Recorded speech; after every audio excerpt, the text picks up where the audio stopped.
de recomendaciones para diferentes poblaciones. La primera, y muy importantemente, es la evidencia para el personal de salud.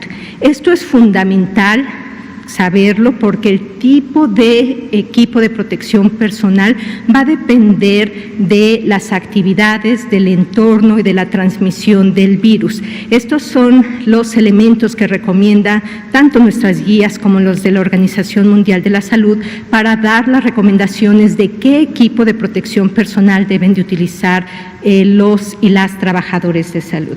Dentro de estos, nuevamente, depende de qué tipo de exposición se va a tener. Si es de contacto, aquí se recomiendan los guantes, las batas de manga larga, que pueden ser desechables o de algodón, tanto México como la Organización Mundial de la Salud así lo recomiendan. Los overoles, estos que se ven en la mayoría de los, de repente, imágenes y revistas, etcétera, esos no se recomiendan porque no incrementan la posibilidad de que una persona se proteja, pero sí a la hora de quitárselo, si es que no se tiene un retiro de una manera adecuada, se puede incrementar el riesgo de transmisión, nuevamente, si es que no se tiene una capacitación al respecto. Y después nos vamos a la transmisión por gotas. La mascarilla quirúrgica en áreas de atención clínica está recomendada en nuestros lineamientos, al igual que esta nueva actualización de la Organización Mundial de la Salud. La mascarilla quirúrgica en áreas administrativas que pueden guardar una sana distancia, no se consideran en México, tampoco de manera global en la Organización Mundial de la Salud, pero las mascarillas quirúrgicas en áreas administrativas donde no es posible guardar una sana distancia, pues sí lo recomendamos. Y después tenemos aquellos prevención de aerosoles, recordemos que no son en todas las áreas y aquí es muy importante, no es solamente cuando se genera el procedimiento, es decir, si voy a generar una broncoscopía o voy a intubar al paciente o algún procedimiento invasivo, pensando en dentistas, por ejemplo, cuando realizan algún tipo de acciones con estas fresas y demás, bueno, eso genera aerosoles y es aquí y en estas áreas donde se recomienda el uso de respiradores o mascarillas N95 o su equivalente. Y la protección ocular, tanto caretas o gogles. Si me pasas la siguiente. Como pueden ver, estamos alineados y estos lineamientos técnicos están publicados desde el mes pasado. Existe toda una serie inclusive de infografías donde se especifica si se cumple o no se cumple la sana distancia y recordarles que al final lo importante y las recomendaciones de uso del equipo de protección personal no depende de la categoría, es decir, si es un personal de enfermería, de trabajo social, el vigilante, el que realiza la limpieza de nuestras unidades, todo el personal de salud es extraordinariamente importante. Todos son muy valiosos para la atención y el cuidado adecuado de los pacientes y por lo tanto la selección del equipo de protección personal va a depender de la interacción con el ambiente o con el paciente, el tipo de procedimientos y los mecanismos de transmisión. Y así también se desarrolló un curso en línea donde se tiene todas estas características de cómo utilizar el equipo de protección personal y donde invitamos a todos los trabajadores de salud pues a tomarlo porque tiene justamente estas consideraciones de cómo protegerse y también tener esta capacitación continua. Si me pasas la siguiente, por favor. Y después tenemos el cubrebocas en uso comunitario. Y en uso comunitario tenemos que considerar diferentes factores. El primero es uso comunitario cuando la persona tiene síntomas. Esto está publicado desde febrero en nuestros lineamientos. Se recomienda que la persona que tiene síntomas respiratorios, si no es posible que se quede en casa, o por ejemplo cuando acude a la unidad de atención, durante el transporte de su casa a la unidad de atención, utilice estos cubrebocas. Y esto es con la finalidad de proteger a los demás. Y después tenemos el grupo que es acerca del uso de cubrebocas en la comunidad, en población general, para los cuales no se tienen síntomas y justamente cuáles son estos elementos que se deben de considerar. Nuevamente, y una parte que es fundamental subrayar de los lineamientos y de esta actualización de la guía de la Organización Mundial de la Salud, es que nos indica que la mayor parte de estas recomendaciones son recomendaciones de expertos o bien recomendaciones basadas en la evidencia científica que se tiene hasta este momento. Nuevamente, la investigación, la parte de el poder dar esta información podrán ir ayudándonos a tener información muchísimo más certera para la prevención, no solamente de SARS-CoV-2, pero también de otros agentes infecciosos. Las recomendaciones son básicamente, nuevamente, evaluar la probabilidad de transmisión comunitaria.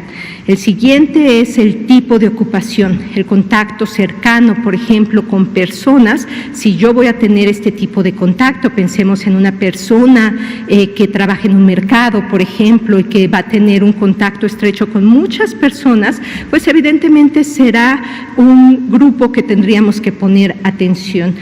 Grupos de riesgo para complicaciones, personas que por alguna de sus comorbilidades, si llegasen a presentar la infección, pudiesen tener infecciones con una mayor probabilidad de complicaciones. Y el siguiente es el contexto, la imposibilidad de mantener una sana distancia. Esa es la otra característica que siempre debemos de tomar en cuenta cuando vayamos a hacer cualquier tipo de actividad, a dónde voy, qué es lo que voy a hacer, con quién voy a estar en contacto. Entonces, pensar en esta parte y la capacidad de implementación y el tipo de cubrebocas también al respecto. Si me pasas la siguiente, por favor. Dentro de estas actualizaciones, los beneficios potenciales de este uso de cubrebocas en la comunidad, de acuerdo a este lineamiento de la Organización Mundial de la Salud, es disminución potencial de la exposición de un individuo antes de que desarrolle síntomas. Ya comentamos cuál es la evidencia que existe hasta el momento, pero estas son recomendaciones de grupos de expertos también en control de infecciones. Lo que sí se señala muy claramente es siempre y cuando se cumplan con las medidas básicas, centrales, los pilares de control de infección para SARS-CoV-2, que es higiene de manos.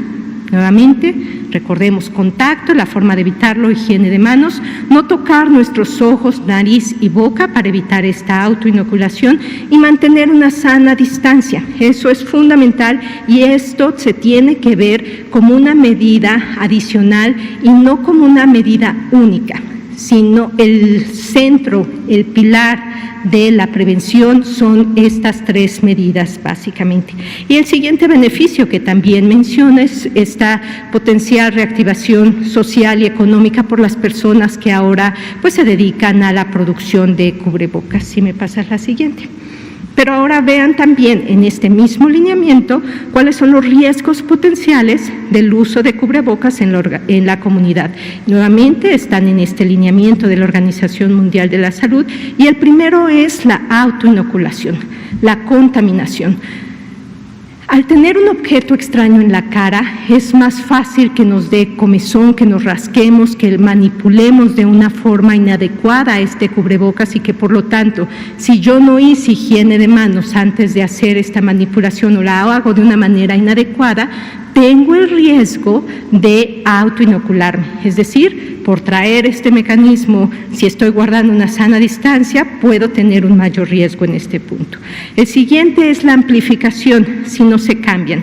Cuando se tienen estos cubrebocas y se dejan por horas o humedecidos, etcétera, cambian estas condiciones de humedad y puede llegar a tener un incremento en la replicación viral.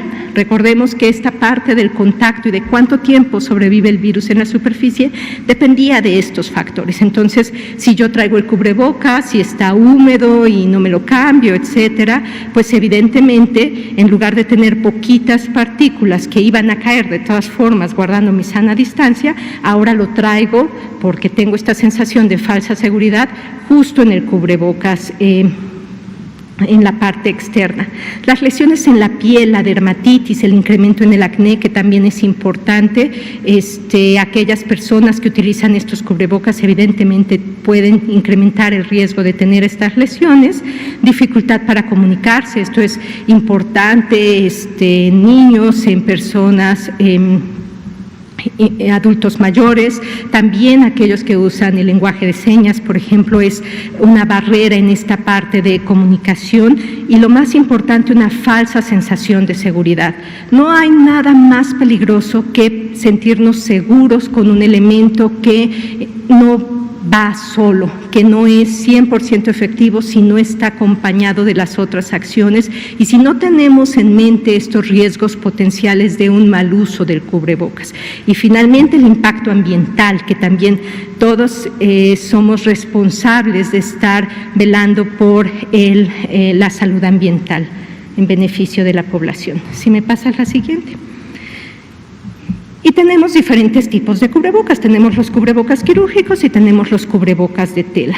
Depende nuevamente, y esto es basado en algunos estudios, con algunas telas y con la opinión del grupo de expertos de control de infecciones sobre los factores que hacen que un cubrebocas de tela pueda ser de mayor o menor beneficio para la población general. Es importante señalar que existe evidencia de estudios clínicos aleatorizados en donde el uso de estos cubrebocas de tela en ambiente hospitalario incrementa el riesgo de infección para los trabajadores de salud, por lo que comentábamos. Entonces, estos cubrebocas de tela no se deben de utilizar en ambientes hospitalarios. Esto es solamente para ambientes comunitarios. El tipo de material también depende de polipropileno, por ejemplo, de algodón, dependiendo de las capas que se tengan, poliéster, celulosa, pero después de ciertos tipos y tejidos ya no tiene la capacidad de generar un factor de filtración que sea adecuado y disminuye rápidamente. Se genera uno de los factores es qué tanto uno puede respirar con estos cubrebocas y el siguiente es qué tanto ayudan a filtrar las partículas que queremos hacerlos. El número de capas se considera que deben de tener 3 capas.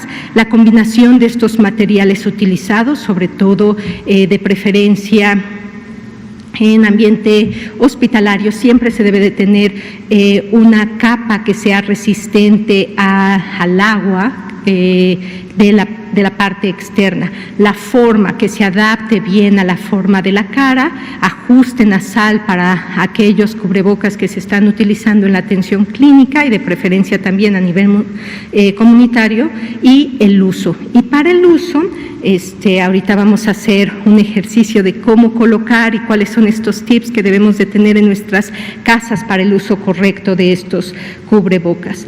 Y si me pasa la siguiente, por favor. Y el último punto que es fundamental es siempre consideremos cuáles son, con base en la evidencia científica, las formas de transmisión y los mecanismos de protección que debemos de utilizar. No hay nada más peligroso que usar de una manera incorrecta el equipo de protección personal. En cualquier lugar, en atención clínica o en la comunidad, la verificación, el uso correcto, la capacitación continua, la retroalimentación de las personas es un pilar fundamental en control de infecciones. En esta foto pueden ver trabajadores de salud que están en un área de atención de cuidados críticos y tienen careta, la protección ocular, recuerden, es careta o gogles. Como están en una área crítica donde se generan aerosoles, aquí sí está recomendado el uso de respiradores N95 o su equivalente, los pueden ver con esta mascarilla de concha blanca, pero estos, para ser eficientes, tienen que hacer un sellado. Se hace, y de hecho está publicado en nuestra página del coronavirus, unas pruebas de ajuste, es decir, un lineamiento específico sobre uso correcto de estos respiradores. Y esto significa que tiene que sellar perfectamente. Vello facial, algún piercing que se tenga, etcétera, puede interferir, inclusive el maquillaje puede interferir en el sellado de estos respiradores. Y abajo de ese respirador tienen una mascarilla quirúrgica.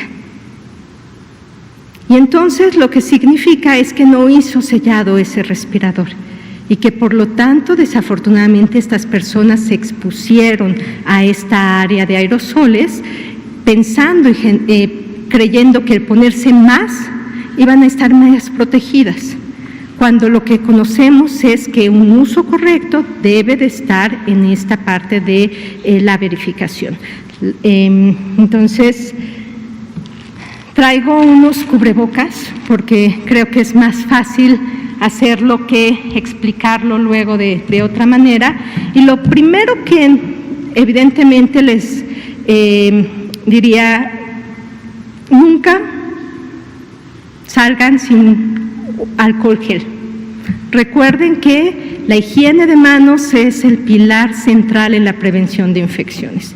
Podemos a lo mejor salir sin cubrebocas, siempre y cuando aseguremos que estemos en estas características de guardar esta sana distancia que tanto hemos hablado. Pero lo que sí es que es muy factible que me esté haciendo o tocando la cara o que empiece a tener contacto con múltiples superficies. Entonces, alcohol gel. Un tip importante, verifiquen la concentración de alcohol gel en sus botellitas, que tengan una concentración arriba del 60%. Recuerden que al final es un producto químico, entonces hay que tener todo el cuidado con los niños, niñas, para evitar que estén en contacto directo sin una supervisión.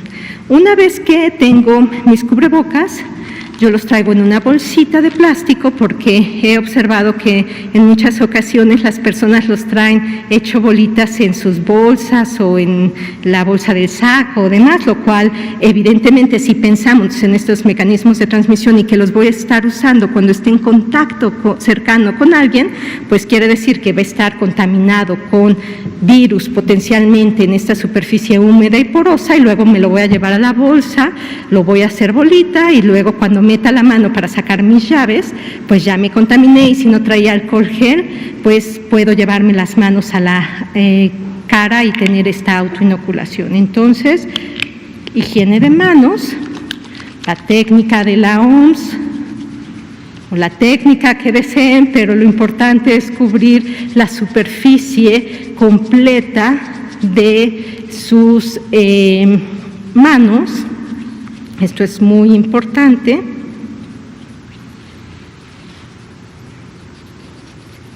Y entonces voy a sacar mis 3 tipos de cubrebocas. Entonces, traigo un cubrebocas, una mascarilla KN95. Estas mascarillas KN95 o los N95 o los respiradores, etcétera, que se compran, es importante que, como son un material crítico, tienen que estar aprobados por COFEPRIS. Eso es importante. Ahora, ya quedamos que estos respiradores, que en ocasiones los pueden ver que están vendiendo a precios bastante elevados, pues sirven para la prevención de transmisión de aerosoles. Y entonces, en la comunidad no vamos a generar aerosoles. Para que estos funcionen, tienen que tener un sellado adecuado. Si funcionan bien y tienen un sellado adecuado, van a sentir que les falta el aire. De hecho, se van a expandir y a la hora de inhalar también se colapsan, es una de las partes de la prueba de ajuste. Entonces, realmente no tiene ningún sentido que las personas en su casa que no realizan procedimientos que generan aerosoles o no se encuentran en áreas que generan aerosoles, atención clínica, no es necesario que utilicen este tipo de respiradores. Y es importante porque recordemos que a nivel mundial existe una escasez de equipo de protección personal y que si no los utilizamos bien, quienes van a quedarse sin este tipo de equipo van a ser el personal de salud y el personal de salud de las áreas donde se requiere este equipo de protección personal. Nuevamente, no se requiere ni siquiera en todas las áreas del hospital, solo en aquellas áreas donde se generan aerosoles. Entonces, este no lo voy a usar. Después tenemos estos mascarillas quirúrgicas Y de repente hay mucha controversia de si la parte blanca, si la parte azul, pues la verdad es que hay de diferentes colores ya y no, lo que nos tenemos que enfocar es en ver, tiene unos pliegues, hacia dónde están estos pliegues. Estos pliegues, a la hora que nos los coloquemos, no queremos que queden hacia arriba los pliegues, porque si quedan hacia arriba estos pliegues, las gotitas que caen, pues le va a servir como camita o como una cubetita y ahí se va a quedar nuestras gotitas con potencialmente el virus. Entonces, este lado, la parte blanca, tiene esta parte hacia arriba, viene la parte azul y la tiene de este lado. ¿De acuerdo? Esto, a la hora que me lo coloco, importante, recuerden, mi higiene de manos, tiene un ajuste nasal, entonces me lo coloco y lo importante es que no toque yo con mis manos la parte que va a estar en contacto con mis mucosas, mi nariz y mi boca. Entonces me lo coloco, lo ajusto y tiene un ajuste nasal. Y entonces ya lo ajusté y está cómodo y demás. Termino de realizar mis actividades en el área de atención y entonces me lo voy a retirar. Antes de retirármelo, lo primero que hago es, potencialmente estuve tocando cosas, mis manos potencialmente se contaminaron, pues hago rápidamente, pero de una forma adecuada, mi técnica de higiene de manos.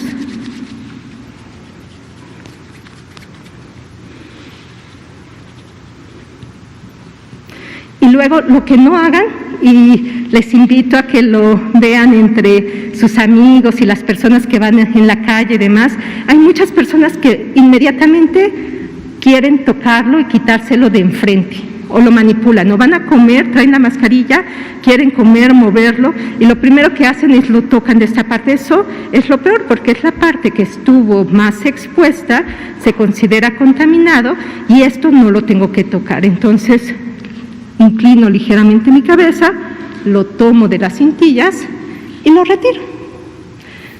Listo. Este es desechable. Entonces, lo tendría que tirar. Lo tiro en una bolsa, la cierro y después me hago higiene de manos de nuevo. ¿De acuerdo? Entonces, esto es importante tenerlo en consideración. Estas mascarillas, de preferencia, se deben de utilizar en las áreas de atención clínica. Imagínense, estas mascarillas por el tiempo duran solamente un turno, no más de 8 horas, y en condiciones de humedad, se deben de cambiar cada vez que estén húmedas o cada vez que se encuentren sucias. Si la mascarilla se encuentra húmeda, hay que retirarla inmediatamente. Y después tenemos nuestras mascarillas de tela. Estas mascarillas de tela, nuevamente, hay diferentes tipos de tela que tenemos que pensar, aquellas que sean de mayor capacidad de filtración, y es el mismo mecanismo. Cuando yo termino de colocarme mi mascarilla de tela, por ejemplo, si voy al supermercado y no voy a mantener una sana distancia, o si voy en el metro, si voy a estar en contacto cercano con las personas, pensemos en un área que está contaminada y un área que estuvo a mi lado. Si yo esto la hago bolita y la meto en mi bolsa, primero me contaminé. La otra parte es que si la hice bolita, pues contaminé la parte interna de la mascarilla, y cuando me la vuelva a poner me voy a estar llevando esos virus a las áreas donde pueden generar infección. Entonces lo que hacemos es lo doblamos y así estamos asegurando que la parte interna, que es la parte que voy a volver a utilizar, está protegida. Y la meto en una bolsita hasta que la vuelvo a utilizar, me hago higiene de manos. Y cuando la vuelvo a utilizar, hago el mismo procedimiento. Estas se tienen que lavar diariamente. Y es importante, si tenemos lavadora, hacerlos a temperaturas altas para que se pueda inactivar el virus. Depende del tipo de tela, pero tiene que ser arriba de 60 grados centígrados para ciertas telas y para otras hasta 120 grados centígrados. Y la otra opción es hervirlas por un minuto y después inactivar al virus con una solución que tengan hipoclorito de sodio, pero el problema aquí nuevamente es cuidado.